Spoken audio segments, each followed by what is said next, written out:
This is a pickup ring that came with the pickups I got. They're Wilkinson pickups and they're chrome finish. So I have drawn all of them on. This one I could only get one. There's quite a few faults in this piece. And we've got those two there. Oh, and of course I've got that one. So we'll, yeah, make them up.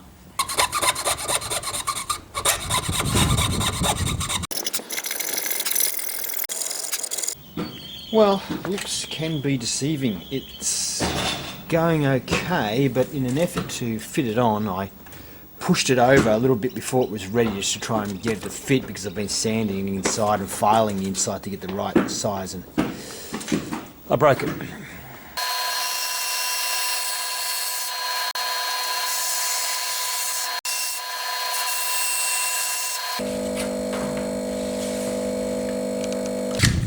It's now fitting in. If we put the pickup ring on, it goes that way. Might go the other way, I don't know, but anyway. Fits in well, looks like it matches the line. Got a little bit of wiggle room there. So that should be good.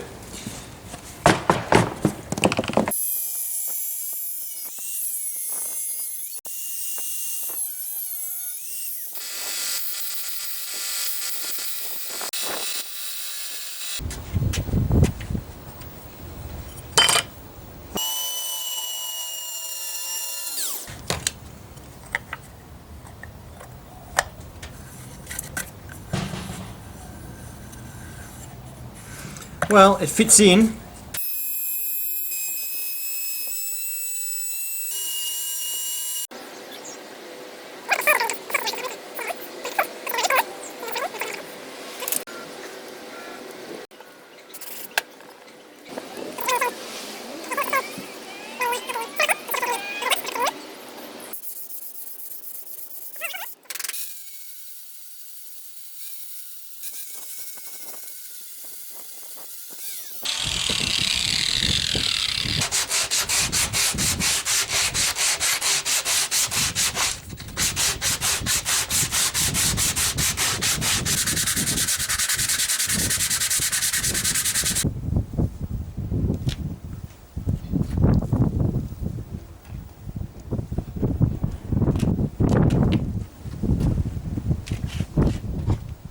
The holes have been drilled now. Looks accurate. Hopefully it will be. I'll take the paper off, undo these top screws, take the paper out, screw them back down, put them all in. Alright, they're in. They actually look pretty good. If you didn't know before why I have a hole in here, you will now realise why. It makes it really easy to put your fingers in and turn the tuners here.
Alright, so just going to use our fret end file to do the fret ends.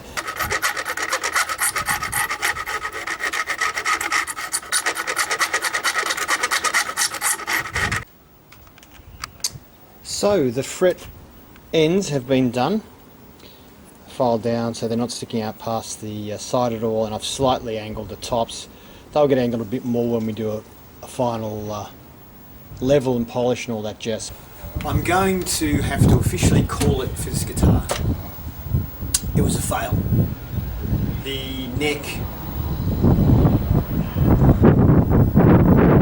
if it's cold, like under 13 degrees Celsius is, you know, the maximum for the day is under 13 degrees, then the neck appears to be pretty much straight, like even with a slight bit of relief. If it gets to 15 degrees Celsius, which isn't much warmer, that seems to be around about the threshold, it bends massively into back butt.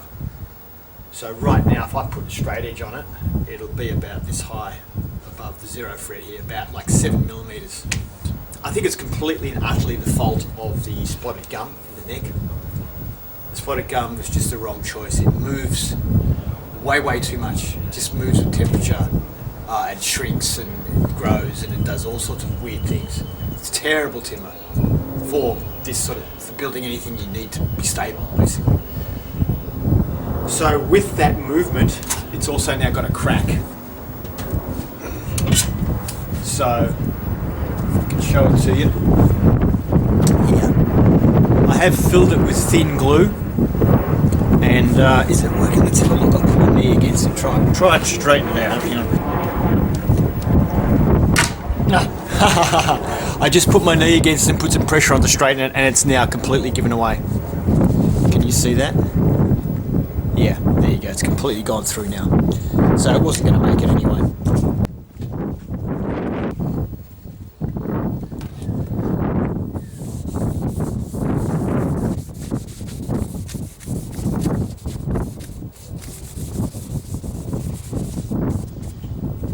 I would have actually done another. It needs more sanding really before coating, but obviously, for obvious reasons, I'm not.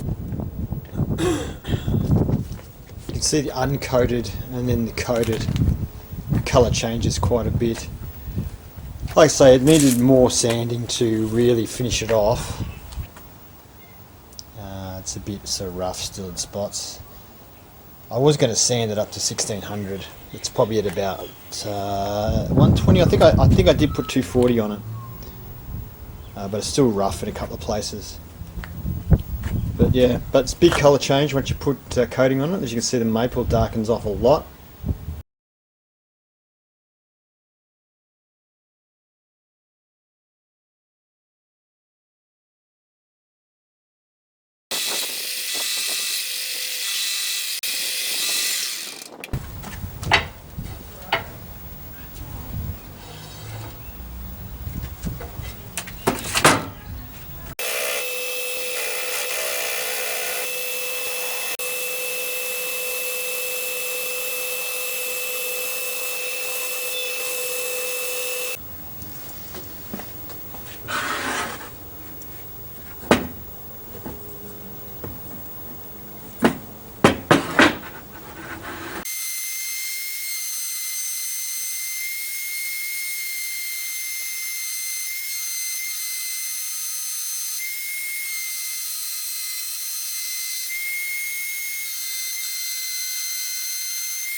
So I left the fretboard overnight to settle because I put a bit of heat into it, which I thought might have made it curve a little bit.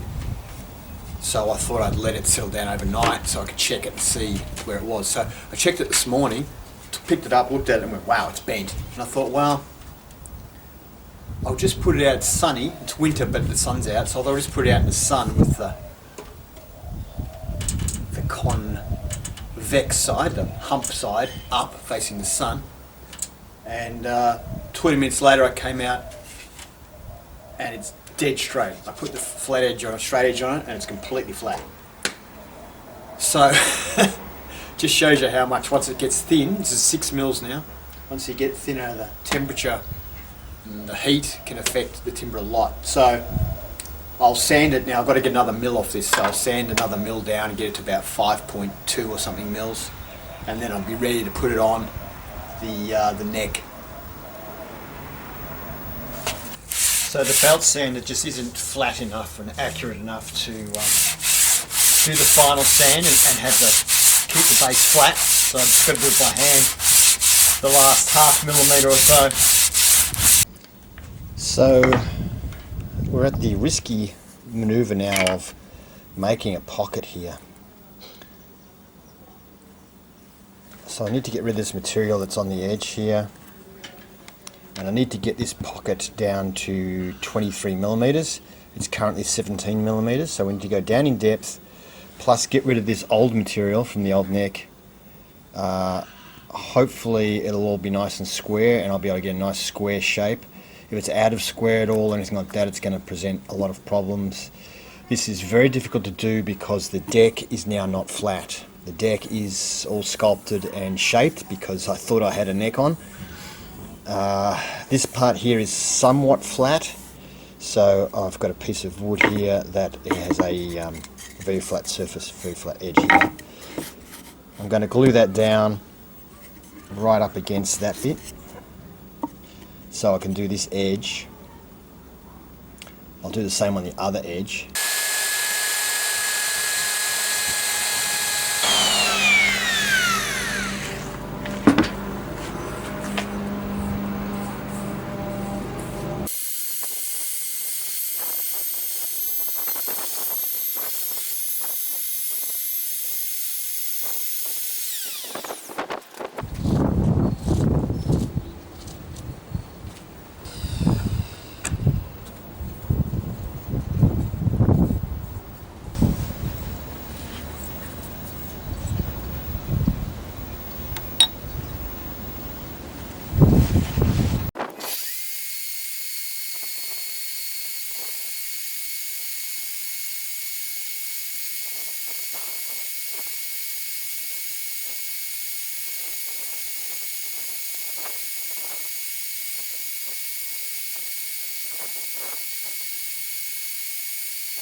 Okay, the lighting's not that great in here, but hopefully you can see. I've got a piece of aluminium, 3mm thick. I've stuck this on it. So I'm going to use this as a bridge piece to put the other floating pieces on, because I didn't really get the holes in the right spot, and I'm going to have to move the bridge now anyway because I've got the new neck. So I've decided, I've drawn it all up on paper, stuck it on, got my 2 points, the 2 holes where the screws go through the individual bridge pieces, and I've put all 6 of them plotted on here, and I've also put scratched marks in where I need to cut the aluminium.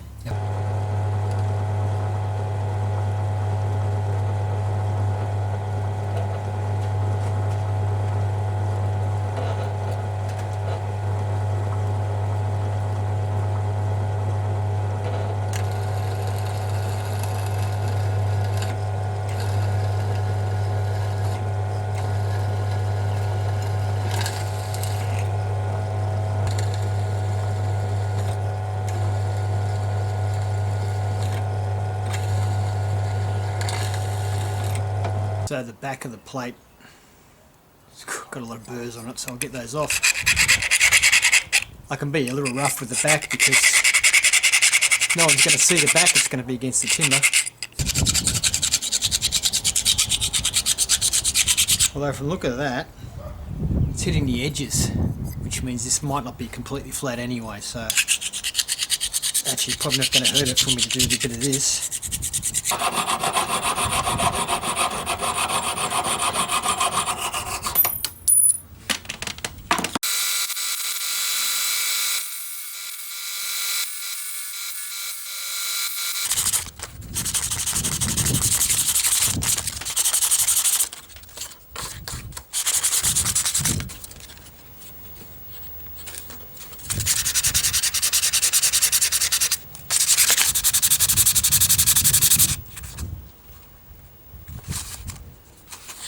'Looking a lot better.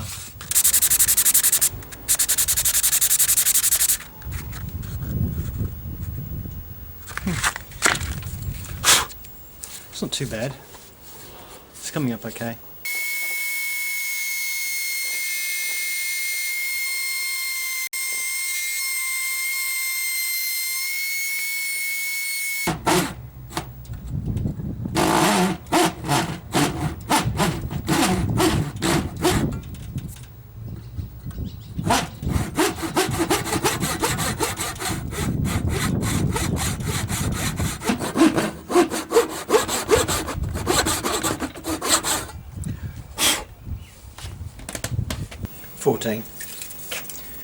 I think it's 120 grit.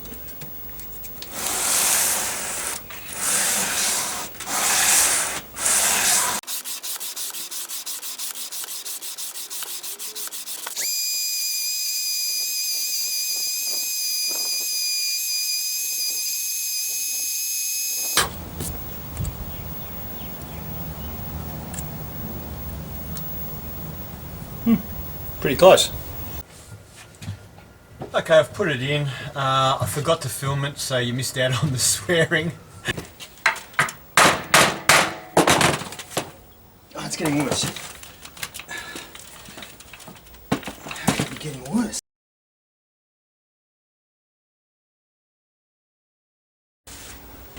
I've got to clean the whole thing off, figure out what went wrong.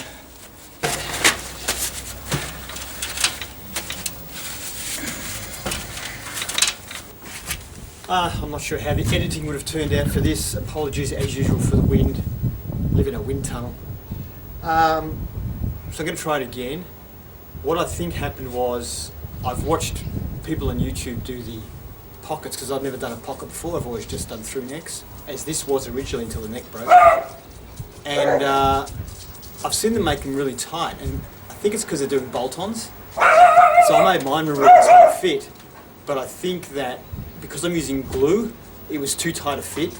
As I pushed it down, the glue I had on the sides here just actually got scraped off, and there was no glue left there at all because it just got scraped down. It all pushed down the bottom, which is too much glue and it had nowhere to go, it wouldn't come out. It was just too tight a fit. So I've sanded the sides of this a fair bit now, and now it fits in.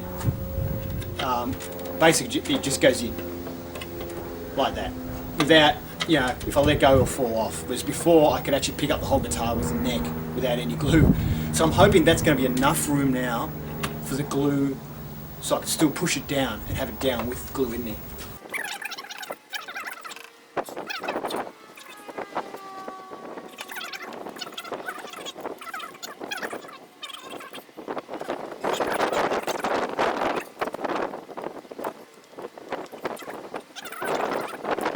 Alright, so now I put this in and should just hopefully... Okay, that worked. Okay, that's clamped in. And it's looking pretty good. I'm getting a bit of squeeze out. I had to leave room for the glue. Alright, so there you can see what it looks like from on top with the clamp. You can see some squeeze out. Oh, you can see some squeeze out coming out here and around the place, but that gives you a bit of an idea of how it's fitting in. Yeah. Then underneath here, hopefully you can see this join.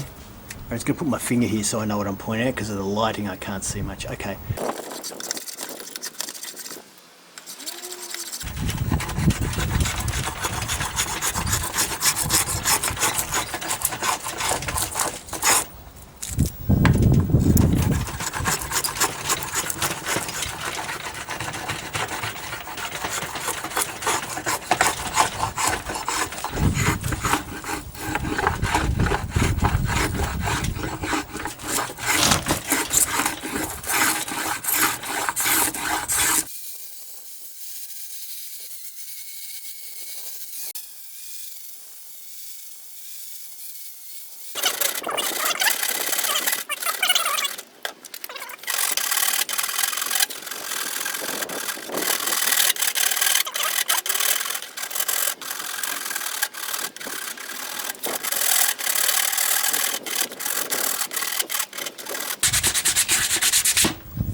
I've put the frets in, as you can see, and I need to file the edges, which is what I'm going to now. You're going to use this to file the edges off, and then I'll probably be looking at doing the crown and polish and all that sort of stuff. I have, unfortunately, using my fret hammer, I have dinted the hell out of this maple fretboard. Previously my other fretboards have been spotted gum. That spotted gum must be much harder, because I never got a single mark on the fretboard before. Whereas this, I don't know if you can see it, I'll try and get a bit of angle maybe, but there's dints all over the fretboard. And yeah, these are medium stainless steel frets. They took a bit of, they went in really well actually, but yeah, you really have to put them in. So it looks like if you're going to use a maple fretboard, you really need to use a fret press.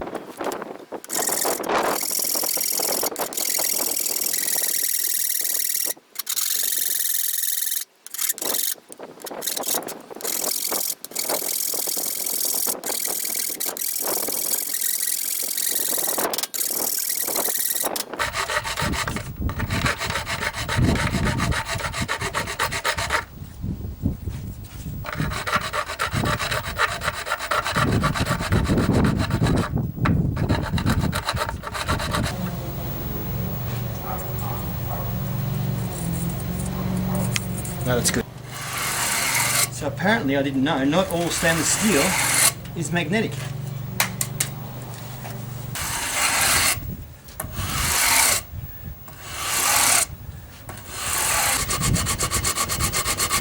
Definitely don't want high ones at this end.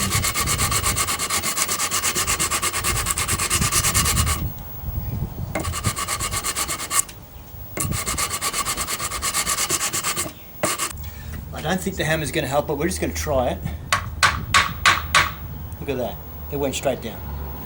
Okay. Follow this along, filing it to create a thin line, blue line in the center. Yes, this is the thin blue line. And so then when you finish, you should have a blue line on top, as you can see in this one. I might just put it in the shade now, just in case you couldn't see it in the sun, but you should see there's a thin blue line on the fret. It's actually not super thin. Some people like to get them to a really tiny fine line.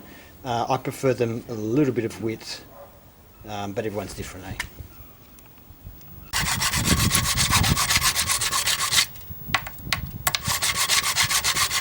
Now we need to polish.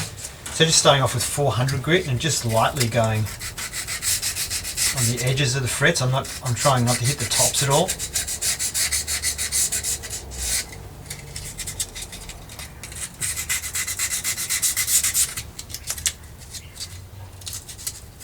It's not really a lot of pressure either. So now we're going to switch to 600. And yeah, we'll have a go with that. As long as I don't do too much. I'm now going to go over 1200 frets, 1200, and that'll be our last run. Just going to rub them down with steel wool now. Grade 0000. Super fine.